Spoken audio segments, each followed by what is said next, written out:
Hello and welcome to Up the Villa podcast. If you are new to our channel, subscribe, drop this video a like and get involved in everything that we discuss on this episode. The new season is upon us. It is game week. I'm really excited that the Premier League season is about to start. Full of optimism, anticipation, excitement. Can't wait for it. Can't wait for Aston Villa to have a really, really good season. And I'm glad I'm sharing the screen with Ryan and Justin to kick it all off. So, yeah, absolutely buzzing. So, a little bit about what we got going on with the channel then. So, our standalone main episode each week will be the match preview. It'll be the longest episode of the week that we do, discussing the games, previewing and the game's reaction and everything that happens in between game week. We have our predicted lineup episode, which we never get right. So hopefully we can kick that one off at the start of the season and get onto a bit of a flyer. We have match reactions and fan cams. We also have a new feature that will be coming after a match day as well. So stay tuned for that one. I'm going to keep that one tight-lipped for now. So yes, just can't wait to be bringing you all of our content. Thank you, everybody, for watching pre-season.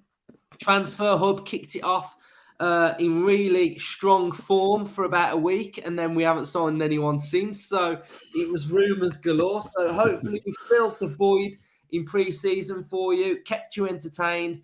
But the real deal is back, and Up the Villa podcast are back, and we're going to try and be the best we can possibly be this season. We are approaching 8,000 subscribers, and hopefully we can get to 10K this season. That's the aim. So Villa fans, if you love the Villa, you should love this channel. So subscribe and get on this journey with us. So Ryan, how are you feeling about the new season? Just a tad bit excited. It's been a long old summer, really, hasn't it? Been a good old wait. It's an explosive start to the summer with the new signings, but like you say, it's just trickled away, and it's just like been a bit painstaking waiting for this opening day. But we're back, baby. We are back, and we're back with a top of the table clash, second versus third. So what a way to kick it off. So let's just hope that we don't have a mare like we did at the start of last season. We've learned from that and put that Watford game against a newly promoted side to bed, and we can really kick on against Bournemouth. Definitely. And Justin, you've got to be buzzing, haven't you? I can't wait, mate. I literally can't wait. It feels like forever, doesn't it, to the pre-season? You sort of enjoy it for about the first 5 or 6 days. You think, okay, get that out the system. And then from that moment on, all you want is Villa news. You just want signings, kit, fixture list. And then every time one of them drops, you just, the anticipation starts building for the next one. And then pre-season friendlies start. You think, okay, this is football, but it's not proper football, is it? And now all builds to this day, Saturday. It's going to be ace, and I can't wait for the season. I'm so excited. I haven't been excited for a season like at Villa for a very, very long time like this. I've got such high hopes and expectations for this season. You know, as they say, it's the hope that kills you, but positivity reigns. We're going to have a good season. Definitely. And before we get into talking about the game and everything like that, there has been some big news. There's some big news about an academy graduate that is now going to be in and around the first team. He's gone out on loan. He's earned his stripes. He's bagged a load of goals. And for a youngster in and around Villa, showing a bit of sort of, that bit of ambition to stick around the Villa. We absolutely love it. Cameron Archer is going to be bagging goals in the Premier League. Ryan, what are you expecting? Goals galore, mate. Goals galore. Villa till he dies, he is, mate. He is Villa till he dies. But, fair play to him. He has set the standard of what you've got to do to get in this team. You've got to work hard. You've got to impress when you're given your chance. And you've got to take your chances. And Cameron Archer done that in abundance last season, didn't he? The goals that he bagged in the Papa John's Trophy, the goals in the Carabao Cup, that finish at Chelsea. I know you was in that away end. Going absolutely nuts, Luke. So he really has earned it. We said at the end of last season that Archer's going to get his chance to go to Australia, and he's got to take it. And I think him, Irabunan and Kesler Hayden, I think they're hanging around, aren't they? It looks like they've impressed on the tour, and they're going to be part of the plans. And there's your pathway. Work hard, get your head down, and if you're good enough and you want it enough, then the chances will come. And Aston Villa is, we're one of the most progressive clubs in the Premier League now. The plans that we've got. So why would you not want to be part of that? Really? I think one of the important things about Archer is that we were watching him last season, weren't we? So we were experiencing the excitement, the buzz, when the goals kept going in, and it was sort of like Archer would play a game and he'd score and it would erupt on Twitter. And then the next game you were thinking, I hope he does it. I hope he scores. And he did. And it just feels like Gerrard has gave the whole squad a clean slate, a fresh opportunity in pre-season to impress. Doesn't matter who you are, you will be given that chance. And we've seen certain players grasp it, and I think we've seen certain players sort of like just diminish. And I think the lads that you've just named, Ryan, I think they've really stamped the claim. And I think it's clear to see as well. I think we've all been watching pre-season, and we can see those players. We can see how confident they are for young players like Kesler Hayden.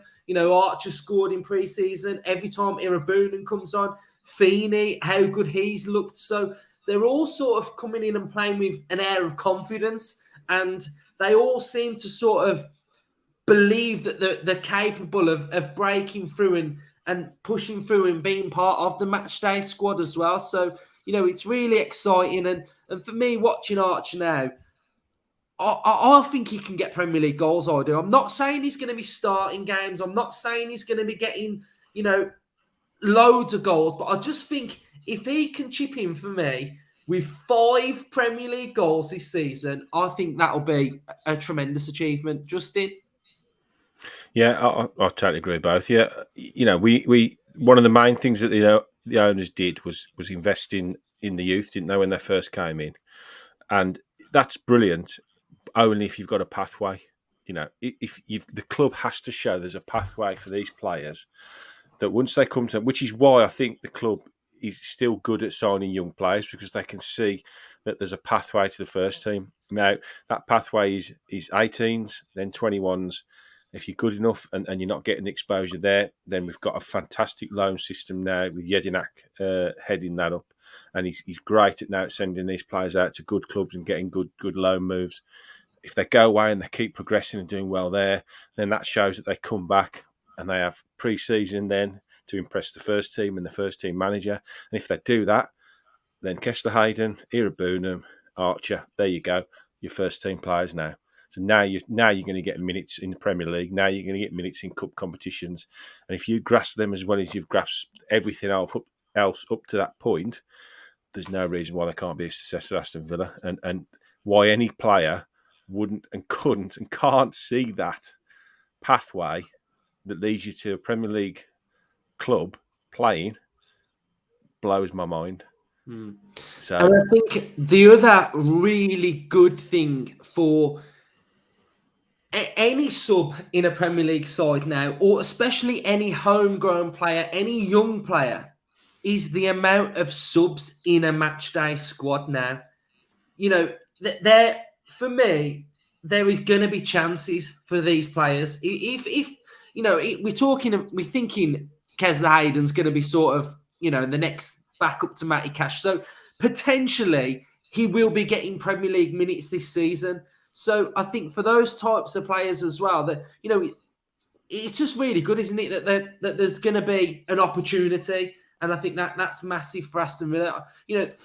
There are going to be certain youngsters that we like that probably don't end up making it playing for Aston Villa. But the thing that sometimes there might be in that sort of shop window effect as well is also going to be important for the club to make money as well.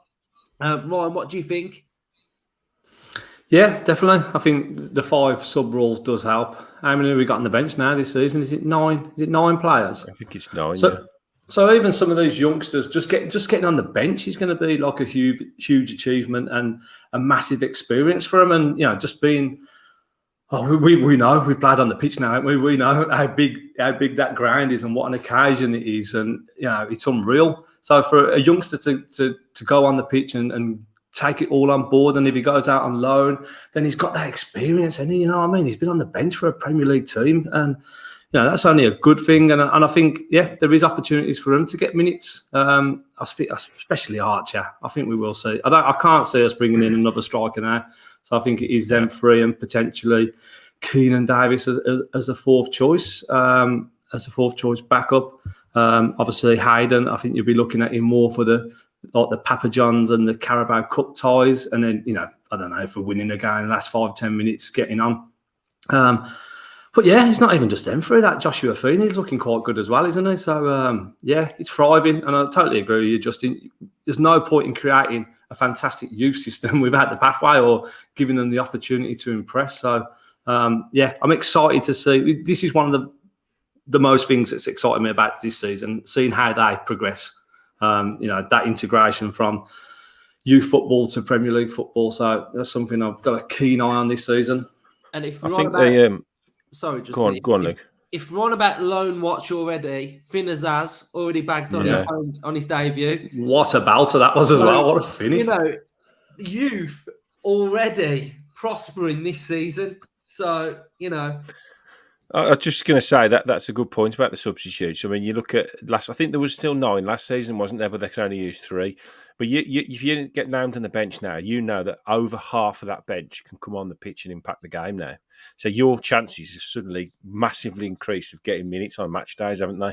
And I think he's going to use them. I think what managers, they've been crying out for this fight. They all voted for it, so they obviously all want it. So I can see substitutes before half time now if people aren't pulling the feet, dragging the feet, or they're struggling. So 5 subs, over half the subs. You don't really change your keeper in a game either, do you? So that's 8 subs. So only 3 potentially each match day aren't going to get minutes on the pitch. That's huge. That's what I mean. Them subs have got to be. They've got to be on it, and they focus, ready to know that their opportunity might come. Sometimes when you're on a bench and there's only 3 subs, you could probably work out who was going to get on. And but now when you've got that 5, you've got to be on. That's half of your starting. That's half of your outfield, isn't it? So you can change half of your outfield now during a game. It's mad. And we saw the impact that had in the women's game. That was huge for the women's game. That they won that tournament from the bench, didn't they? Yeah, and this don't bode well for predicted lineups, does it?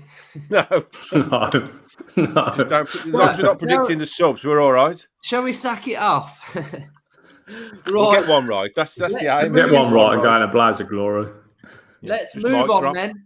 Bournemouth, opening day. We've been here before. Well, we have been here before and we won 1-0. Rudiger Stead scored and then we got relegated. So we won't talk about that one. Watford, last season, started the season, loads of anticipation, and absolutely set the tone for the next 11 games. Absolutely woeful, right? So starting this season on the front foot with intensity, belief is absolutely crucial, right? The stadium's tiny, but they'll make a load of noise. But I think it's vitally important we are 110% bang up for this game, because nothing other than a win is acceptable for me with our squad going into this season, right? I think we've got to make that absolutely clear that we have to go in and win this game, because it's so important for the Villa fans, the fan base, the players to get off to a really, really good start. I thought, right, let's have a look at the head-to-head record, because I thought normally there's always shockers in there. All these stats, there's goal scorers that have scored against us, name them.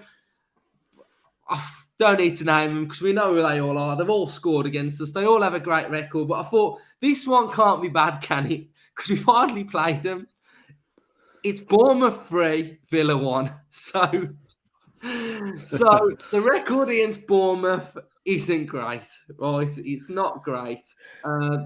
We've won 1 at home at their place. They've won 2 away, and they've beat us at their place as well. The last game was a 2-1 loss. Samatta scored.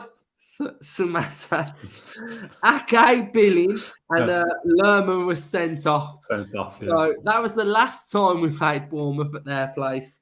And a newly promoted side, you know what to expect, really. The belief and the passion that they'll show. But at this moment in time, I think this mirrors a little bit of Scott Parker's first couple of games at Fulham. For me, I think the squad is just not ready at the minute. I think they just haven't done enough for me. They've bought in Tavernier for 10 million, Fredericks on a free, Rothwell on a free, and Kilkenny on loan. And I'm just looking at the squad, and I just don't see enough. I mean, we'll put the squad on now. So they've got Dennis and Travers in goal. Defenders, they've got Fredericks, Kelly, Mepham, Smith, Stacey, Hill, and Zamora. Midfield wise, we've got Cook, Brooks, and fair play to Brooks. He's been through a lot with his health as well, so it's great to see that he's been back on a football pitch. Jefferson Lerma, Christie, not going to pronounce that, Rothwell, Stanislas, Pearson, Billing, who, Justin, you said Billing always plays well against the Villa. He does, yeah. But he hasn't really featured in their last game. And forwards, they've got Solanke, Lowe, and Moore. So, lads, what are we thinking? Kick it off with you, Justin. Well, I'm going to stick my neck out here and say this is a nailed-on Villa win. I know we've gone early, but looking at the fixture list and how they have gone about their pre-season and what's happened to them, if you look into it a bit deeply, they are in a pretty woeful position at the moment. Their managers come out and basically slated with the position they're in. I've got some quotes here. It says, "We are short at the moment." That is very, very clear. We are 6 days out from the start of the Premier League season, and we are well short of where we need to be. That is the cold, hard facts. We all need to try and do what we can to get some help in. Now, if you're going to any club where the manager's saying that just before you're playing them, you know that they are in big trouble.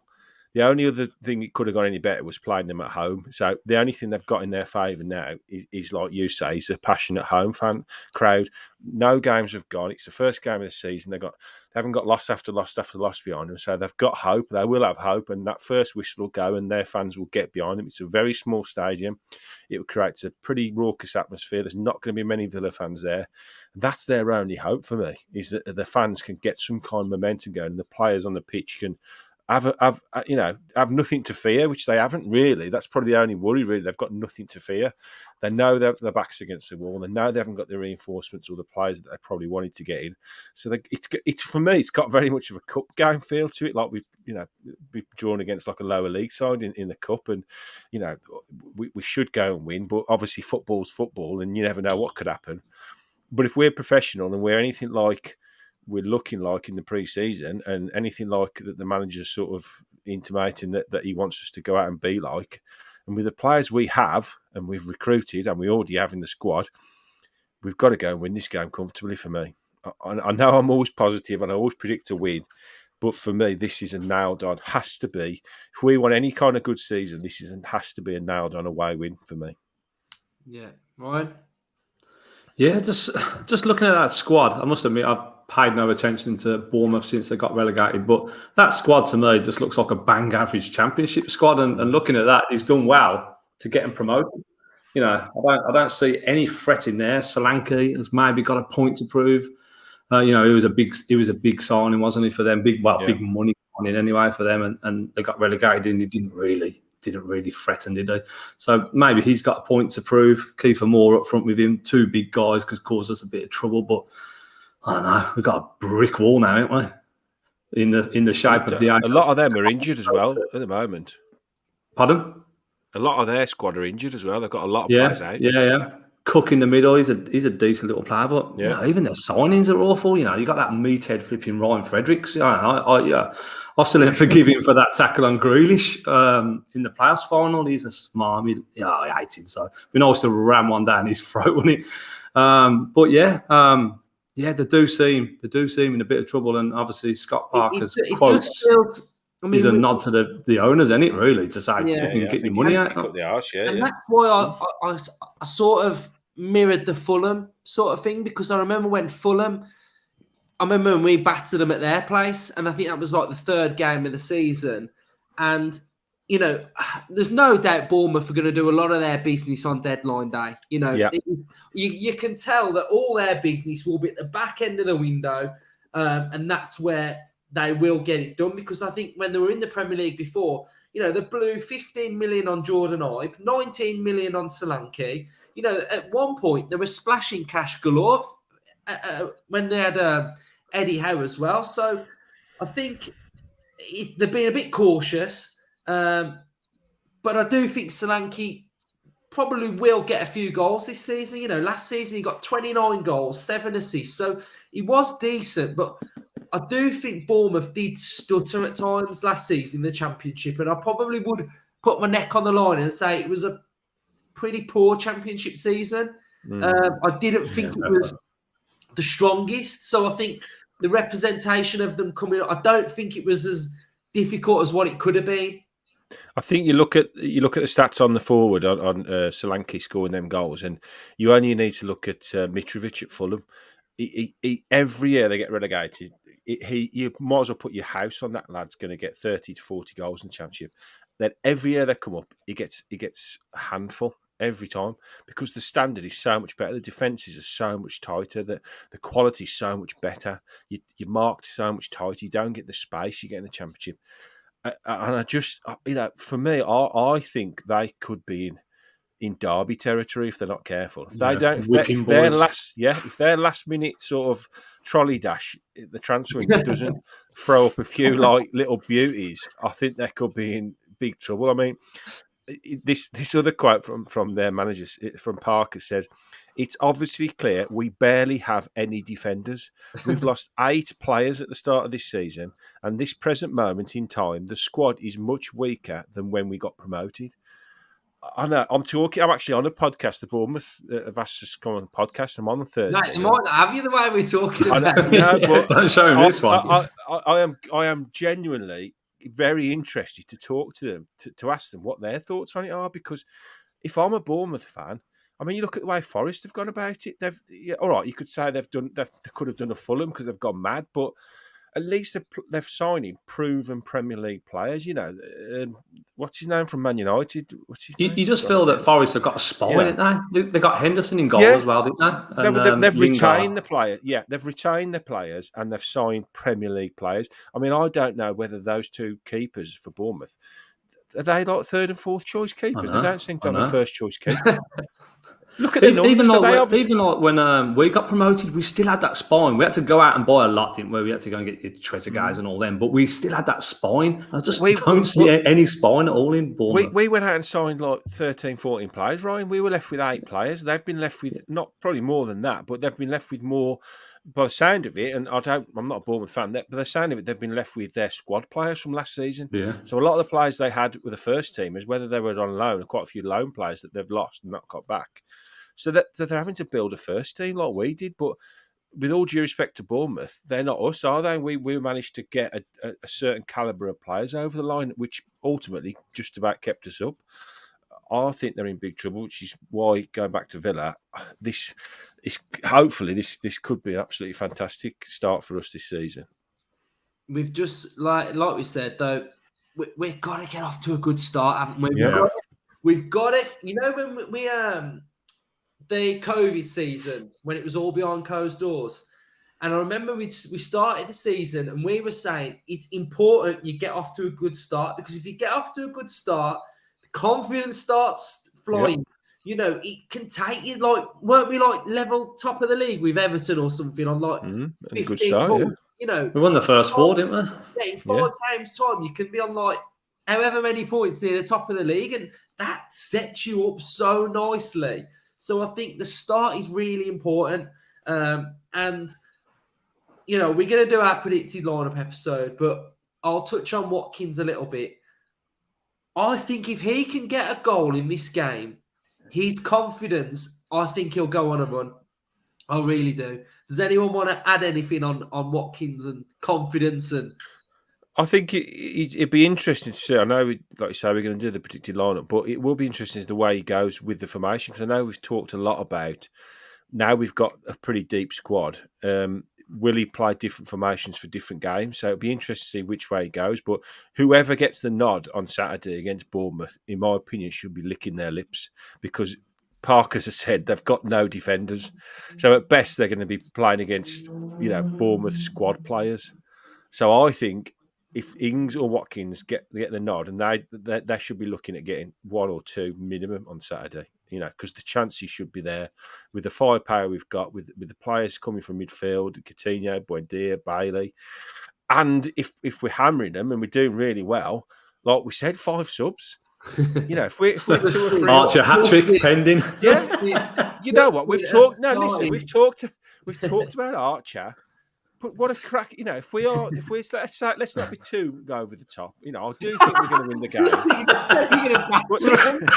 But I'm just saying, if we are winning, say 2-0 with 20 minutes to go, it's comfortable. Then get Archer on, get him on that pitch, get him to run it, and what a great start for him. That could be getting him minutes in that first game. But would you want to be Bournemouth if you're facing Bailey, Coutinho, Watkins first half, and then the last half now you're getting Danny Ings and Emi Buendia and bloody Archer coming off the bench at you? We've got to be going for it this Saturday. I really want a positive front foot, like you said at the start. First whistle, bang on it. We've got to be ruthless, haven't we? Ruthless. Ruthless. Ruthless. Yeah. That's the word. But we wasn't last season. We went ahead in games. We didn't bury him. I think he's got to be ruthless this year. He's get ahead in a game and then put the foot down on him. Kill. I was thinking about this episode the other day, and all I could think about for some strange reason was match target against Watford. I just couldn't get that out of my head because I can't. He got roasted, didn't he? If I'm trying to say to you guys now that are listening that we've got to be bang at it, we've got to be everything that Matt Target wasn't against Watford because. To be fair, that pre-season was a mare when we had games cancelled for COVID and all that. This has been so settled. You couldn't have asked for a better pre-season, could we? Really, it's been so settled. Everyone seems to have got minutes, behind closed door minutes. So hopefully we won't have a repeat of that Matty Target performance because it was dreadful, man. It was dreadful. Cool. Right, so we'll end it there then. We'll be back for our predicted lineup. You'll be getting that episode on Thursday. So, score prediction time. We know what Justin's going with. He's going heavy. But I'm going to go, the way I see it going, I think we are going to be dominant. I think we're going to be ruthless. I think we're going to have the intensity. I think it's going to set the tone from Gerrard for this season. And it is going to be 3-1, and Watkins is going to get a brace.